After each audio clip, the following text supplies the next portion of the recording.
ছোটবেলায় যখন খুব ছোট ছিলাম তখন রাজনীতি নিয়ে এত মারামারি কাটাকাটি ছিল না। খুব শান্তিপূর্ণভাবে সবকিছু দেখেছি, কোনোদিন গায়ে আঁচ লাগেইনি।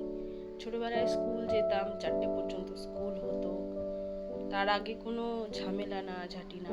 ছোটবেলায় না স্কুল মানে স্কুলই জানতাম, যেটা এখন বাচ্চারা খুব সহজে বুঝে গেছে যে স্কুল মানে দুরকম, একটা সরকারি স্কুল একটা বেসরকারি স্কুল।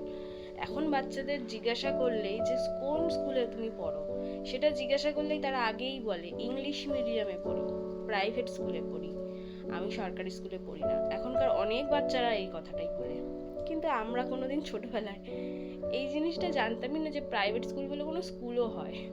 স্কুলটা স্কুলই জানতাম, সব সময় তাই শুনে এসেছি।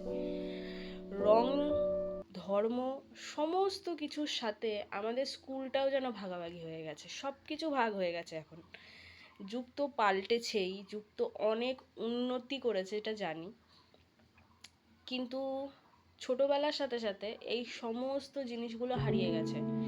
যখন ছোট ছিলাম তখন বড় বড় জেঠু দাদু কোনোদিন তাদের মাঝখানে আমাদেরকে রাখতোই না।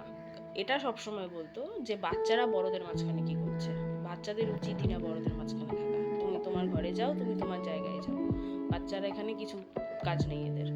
তো আমরা কখনো বড়দের মাঝখানেও থাকতাম না। কিন্তু এখনকার বাচ্চারা রাজনীতির ভাষা বোঝে, রাজনীতির মানে বোঝে, তারা রং বোঝে, তারা সবটা শিখে নিয়েছে। যুগের সাথে তাল মিলিয়ে মিলিয়ে তারা ছোটোর থেকেই সমস্ত কিছু জিনিসগুলোকে কি সুন্দর রপ্ত করে ফেলেছে। এটা পরিবর্তন না অবনতি, কি এটা আমি সেটা নিজেও জানি না সত্যি কথা বলতে। এটাকে কি বলা যায়, এটা কোন ধরনের